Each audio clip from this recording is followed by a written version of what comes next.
mothers and fathers, husbands and wives, sisters and brothers, friends for life. We won't live in the past. We're making it alive. It's time for another conversation. Welcome to Make It Last podcast, where it's all about helping us to have better relationships, not just with ourselves, with other people. And this time around, I have Lindsey Carnick. Hope I pronounced that properly. All right. She is a therapist. She's the owner of Onward Psychological Services, and she's also a keynote speaker for conferences, retreats, and professional continuing education. Welcome, Lindsey. Thanks for having me, Noreen. It's an absolute pleasure. So what we're going to be unpacking this time around is how can one avoid anxious rumination? So for somebody who might not understand what that means, what does that mean, anxious rumination? Anxious rumination refers to mental spinning, and most people can relate to the word spinning or spiraling, if not rumination. A lot of people describe rumination as spiraling, going down the rabbit hole. There's a wonderful working psychologist named Chad Lejeune, Dr. Lejeune, and I love the way he puts this. He says, if you're not making a plan, you're not planning. And if you're not coming up with solutions, you're not problem solving. You are simply ruminating, right? If there's no solution being generated, no plan being planned, then it's something else. Another way I like to refer to this as the treadmill. So you can think of a treadmill, the exercise treadmill. And when you're running on a treadmill, you get really tired and it feels like you're doing a lot, but you're going nowhere. You're in exactly the same place you started once you're sweaty and exhausted. So I think we could generally say that anxious rumination is the experience of thinking and thinking and thinking and going nowhere but feeling worse and being no closer to feeling some kind of better. All right. So now that we set the context, how then can you avoid this? Couple of things to think about. One is avoiding an experience is not always practical. Sometimes we end up in emotional spaces or cognitive spaces that we just end up there. We don't quite see ourselves on the on-ramp to these sorts of experiences. And so I like to be curious about what we can do, not only to not get on there, but also what can we do once we're there? Because for so many of us, we don't realize we're anxiously ruminating until it's already started to happen, right? We're already on the treadmill and getting sweaty. Now we're uncomfortable and we go, oh, I'm here. I'm ruminating. I'm spiraling. I'm obsessing. Some people call it obsessing, right? A really helpful way to think about exiting the rumination kind of track is to firstly be curious and understand the sort of function of rumination. Okay. Why do we do it in the first place? And there are a couple different scenarios, reasons people ruminate. One is because sometimes it feels like control. It feels like doing something about something we can't otherwise do anything about. It's a little bit like mentally keeping your eye on something. So you can't change it. It's like, at least I'll see it if it moves, right? I got my eye on it. And that sort of makes us feel a little better in some ways about something that otherwise we may be fairly helpless to sort of do anything about. Another reason we tend to get caught up in rumination is because as human critters, we're pretty supremely convinced that thinking is the king of strategies, because thinking serves us really well a lot of the time, right? We problem solve, we are creative, we're inventive, all of these great things. So it's hard for us to not sort of double down and go, you know what? If I just think about this longer and harder, I'll get somewhere. I'll figure it out. I will find the answer. Yeah. Except you and I both know that there are quite a few scenarios in which there is no answer. Something is what it is, right? There is not a solution or a fix. It just is what it is.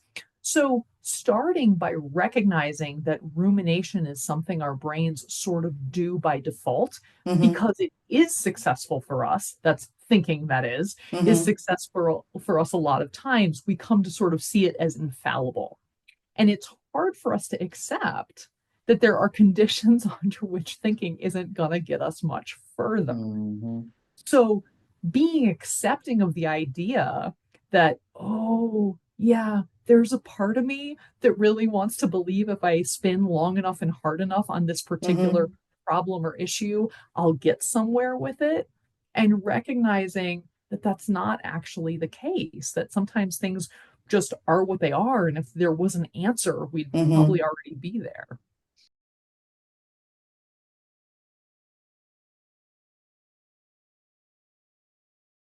Hi, I'm Lindsey Carnick from Onward Psychological Services, and we're going to take a quick break for a word from our partners.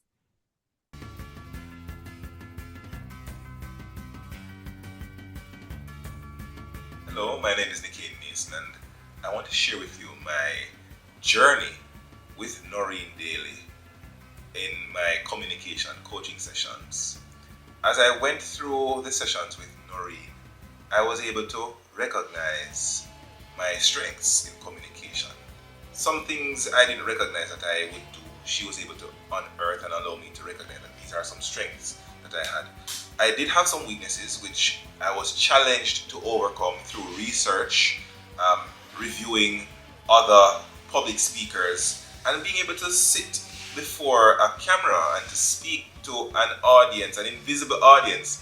It was fun, and as a coach, she was patient and she gave good feedback, and she was able to give me the insight into communication as to how to best use my skills, my natural communication strengths to be engaging as a speaker.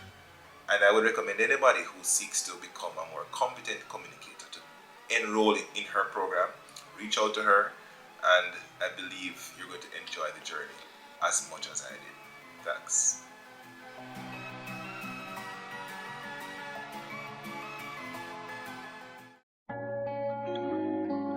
Langdo Language Institute was created to meet your language and communication needs. All of our packages were created just for you. We are passionate about language and dedicated to your success. We offer the CSEC English program, the Study Buddy program, the Get Ahead with English program, and the Business Communication program. Contact us at 767-285-0938 or email us at landolanguage@gmail.com, because the real question is, how can we help you?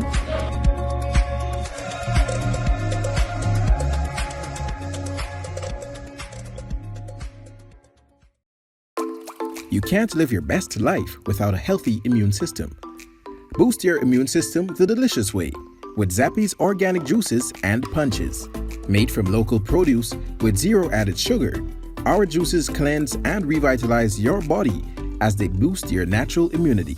Try our delicious flavors: Beat It, Berry Bomb, Get Fresh, Ton Up, and Island Splash. Find us on Instagram at Zappy's Organics, or call or send a WhatsApp message at 1-876-779-8910 to order today. That's 1-876-779-8910. Zappy's Organic Juices and Punches. Live your best life today. Hey, welcome back. Let's continue the conversation, Noreen.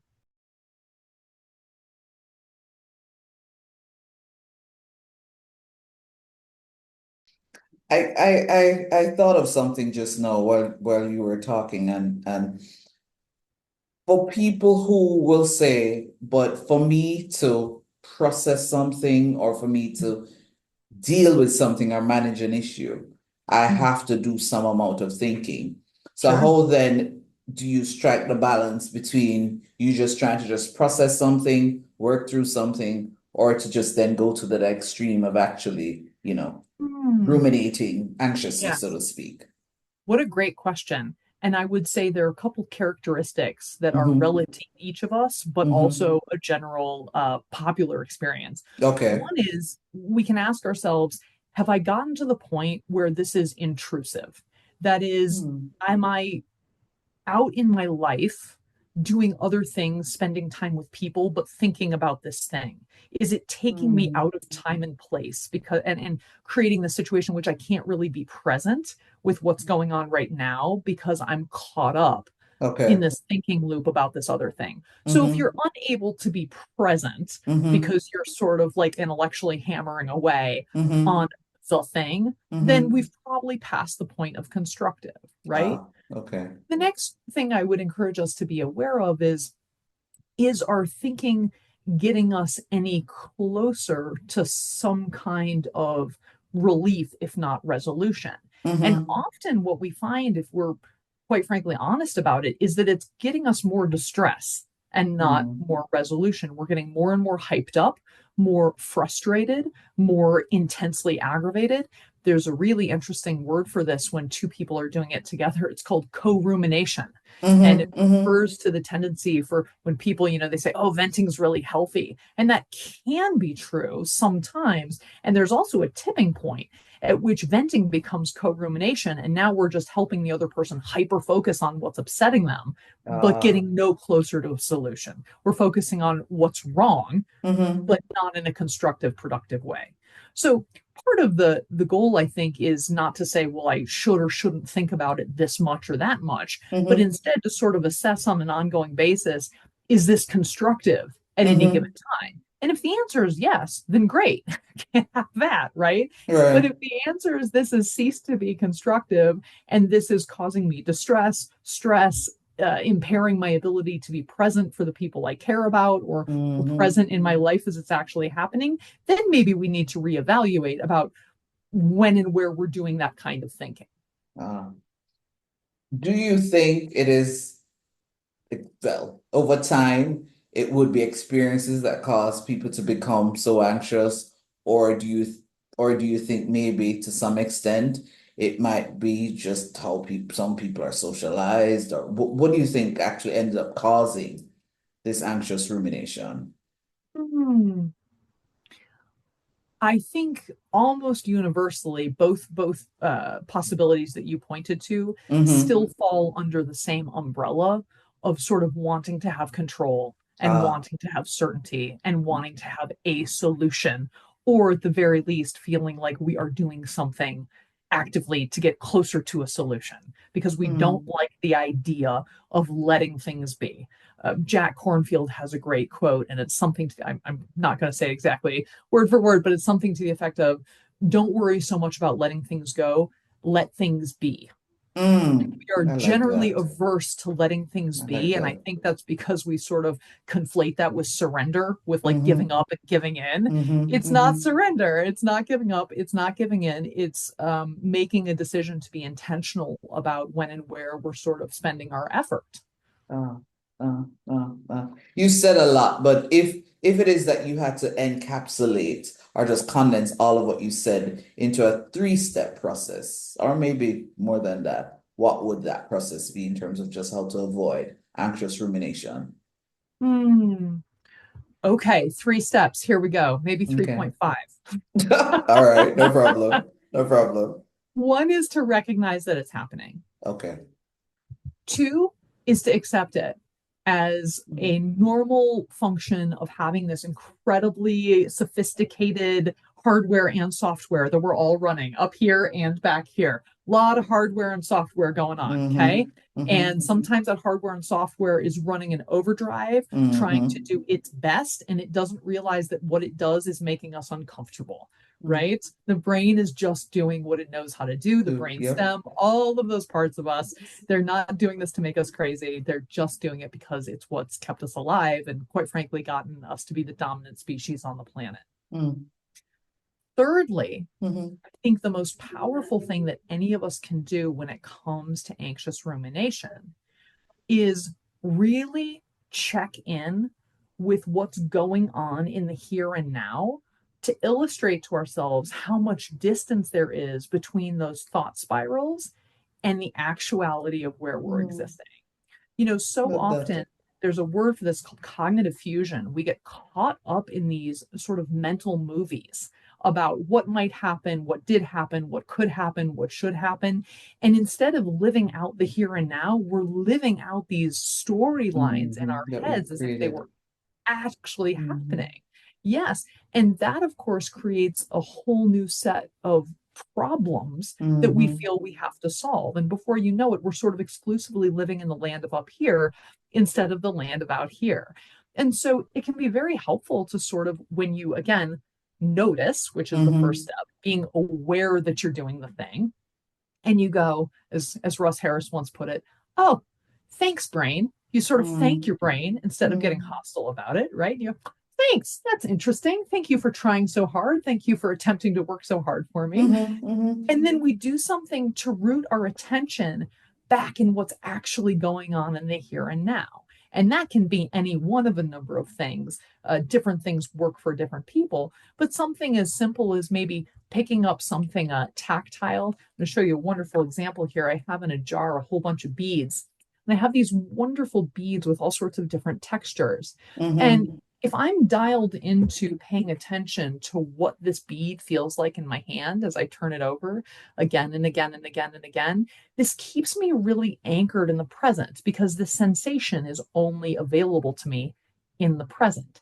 This bead is the opposite of a thought about the future. A thought about the future is nebulous and vague, and I can't touch it, and I can't feel it, and I can't smell it, and I can't taste it.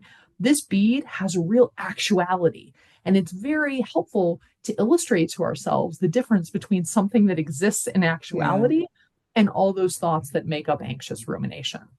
I highly recommend everybody have a handy bead jar with a wide selection of really different beads that you can kind of reach into and sort of connect with at any given moment.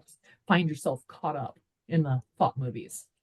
I'm thinking, I guess I'm thinking ahead because in my other life as an educator, I find that a lot of times young people get very anxious and they get very, so I'm thinking of, sharing some of what you just said. Yes. With them. I think something that's particularly helpful is for many people, the experience of anxious thinking, the thoughts themselves or the content of the anxiety almost loses importance compared to the anxiety about the anxiety. I'm feeling anxious. What does that mean? Like, oh God, that must mean something. They don't even, what you're anxious about takes almost like a back seat to the experience of like being anxious about being anxious. And one of the greatest tips I've ever heard is to really note the anxiety and treat it like a little bit of a friend. You go like, oh, hey, thanks for keeping me on my toes. Thanks for looking out for me. Hey, I appreciate that, right? As opposed to this thing that's gotten to be got rid of. Another great example that Chad Lejeune gives of fighting with anxious thoughts is, he says, imagine there's a smelly gorilla sitting on your couch. Now look, you don't like the smelly gorilla, that goes without saying. But if you wrestle it, if you go in there and try and wrestle this gorilla, you're going to have more interaction with it, not less, right? So try going in and sitting down on the couch next to the smelly gorilla and being like, well, there's that. Because ultimately, if you just let it be, right, you're going to get less grief from it than if you try and put it in a headlock. And so many people are trying to put their anxious thoughts in a headlock, and it just completely backfires. Yeah. As we're wrapping up, for those of us who have people around us who, for whatever reason, sometimes really have all of this anxious rumination, just festering, for want of a better word. What is your advice to us to help them on this journey? Well, a couple of things. One is, don't hesitate to encourage people to seek professional help. Okay. There are really good clinicians out there who are really good at helping people with anxious rumination or really any kind of intrusive thinking. Okay. And not only is professional help really good, there are a lot of different kinds of clinicians, and there are a lot of different ways of dealing effectively with anxious rumination or anxiety if you have other symptoms of anxiety. And out of all those ways, I can almost guarantee people that there's one that's going to work for you. Okay. It's going to work for your temperament and your likes and your dislikes and your preferences. Maybe that's solutions focused brief therapy, which is on average 10 sessions. Maybe it's traditional cognitive behavioral. Maybe it's DBT. there are all sorts of really powerful evidence-based. That means they've been clinically trialed and have shown to be better in clinical trials than a placebo effect, right? Statistically significant good stuff out there. Then I really encourage people to get help and learn skills, right, from professionals that can help you deal with that kind of rumination. Certainly, we don't want people to suffer in silence or self-medicate uncomfortable experiences like anxious rumination. Asking for help is not a sign of weakness. It is not a sign of failure. It is not a sign of a lack of ability to problem solve.